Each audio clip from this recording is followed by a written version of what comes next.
Hi అండి. నమస్తే. Welcome to my channel Renu's home cooking. ఈరోజు వీడియోలో ఒక స్పెషల్ డిష్ చూపిస్తున్నాను. ఎంతో పురాతనమైన, చాలా హెల్త్ బెనిఫిట్స్ ఉన్న హెల్తీ బ్రేక్‌ఫాస్ట్. పనసాకులతో చేసే పొట్టిక్కలు. చాలా టేస్టీగా ఉంటాయి. అలాగే ఎన్నో ఆరోగ్య ప్రయోజనాలు కూడా ఉంటాయి. వీటినే పనస పొట్టలు అని కూడా అంటారు. మా సైడ్ అయితే వినాయక చవితికి కంపల్సరీ చేస్తారండి. బుట్ట కట్టడం కూడా చాలా ఈజీగా చూపిస్తాను. చూసేయండి. ఇదిగోనండి ఇవే పనసాకులు. పనస చెట్టు గురించి తెలియని వారంటూ ఉండరు కదా! ప్రపంచంలోనే అతి పెద్ద పండుని ఇచ్చే చెట్టిది. మా కోనసీమలోనే ప్రత్యేకంగా లభించే ఈ పొట్టికలు ఇప్పుడు వరల్డ్ ఫేమస్ అయ్యాయి.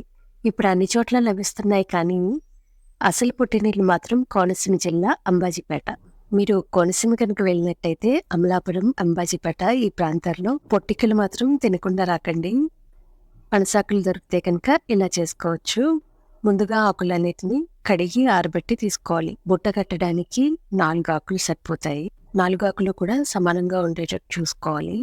ఇలా ముందుగా 2 ఆకులు తీసుకుని టూత్ పిక్‌తో అటు ఇటు కూడా స్టిచ్ చేసుకోవాలి. వాటిపైన మరో 2 ఆకులు ఇలా ప్లస్ ఆకారంలో పెట్టి వాటికి కూడా 2 పిన్నులు గుచ్చేయండి. ఇక్కడ నేను టూత్ పిక్స్ వాడానండి.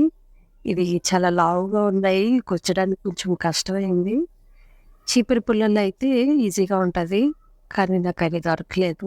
ఇంకా సింపుల్‌గా ఏంటంటే ఇలా 4 ఆకులు తీసుకొని 2 పిన్నులు పెట్టుకోవాలండి. స్ట్రాంగ్‌గా ఉంటుంది.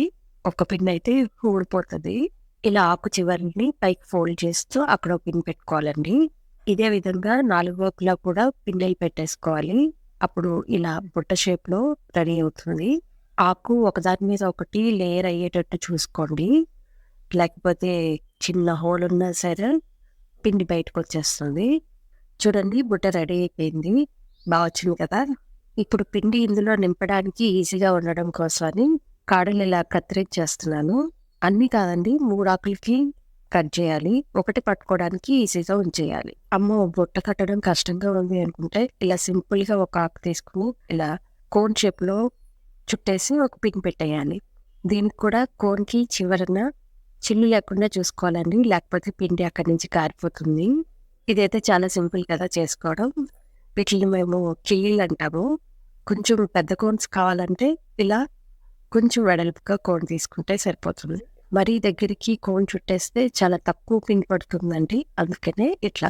యాక్చువల్‌గా నేను వాకింగ్ వెళ్ళినప్పుడు కనిపించిందండి పనస చెట్టు. కొన్ని ఆకులు మాత్రమే తెచ్చాను. అందుకే బుట్టలు కట్టడానికి ఎక్కువ ఆకులు లేవు. అంతా ఒకటే బుట్ట. మిగతాయన్నీ కూడా ఇలాగ కోన్ షేప్‌లో తయారు చేసుకున్నాను. ఇప్పుడు ఇందులోకి ఇడ్లీ పిండి వేసేసుకోవాలి. నార్మల్ ఇడ్లీ పిండి అయినా వేసుకోవచ్చు. నేనైతే మిల్లెట్ ఇడ్లీ పిండి ఇంట్లో ఉందండి రెడీగా. అందుకే అది వేశాను. పిండి నిండుగా వేసుకోకూడదండి. కొంచెం వెళ్తుంచి వేసుకోవాలి. ఎందుకంటే ఇడ్లీ అయిన తర్వాత పొంగుతుంది కదా! బయటకొచ్చేయకుండా ఉంటుంది. చూడండి రెడీ అయిపోయినాయి. ఆవిరికి ఉడికించుకున్నాను. ఈ పనసాకుల్లో యాంటీ ఆక్సిడెంట్స్ ఎక్కువగా ఉంటాయండి. మనం ఇలా ఇడ్లీ పిండిని పనసాకుల్లో వేసి ఆవిరికి ఉడికించినప్పుడు ఆకుల్లో ఉండే పోషకాలన్నీ ఇడ్లీలోకి వస్తాయి. అంతేకాదండి ఈ ఇడ్లీలకు ఒక ప్రత్యేకమైన ఫ్లేవర్ కూడా వస్తుంది. ఈ పనసాకుల్లో వేసిన ఈ పొట్టిక్కలు ఆరోగ్యానికి కూడా చాలా మంచివి. బీపీ, షుగర్‌ని కంట్రోల్‌లో ఉంచుతాయి.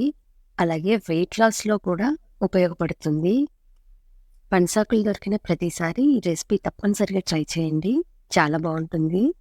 నేనిక్కడ ఇడ్లీ చట్నీ అండ్ కారప్పొడితో సర్వ్ చేస్తున్నాను. ఈ వీడియోలో మిల్లెట్ ఇడ్లీ రెసిపీ అయితే చూపించలేదు. మీకు కావాలనుకుంటే డిస్క్రిప్షన్ బాక్స్‌లో మెన్షన్ చేస్తాను చూడండి. అనుకోకుండా అప్పటికప్పుడు చేసింది కదండీ! అందుకే ఇడ్లీ రెసిపీ నేను వీడియో తీయలేదు. కావాలనుకుంటే మళ్ళీ ఎప్పుడైనా చూపిస్తాను.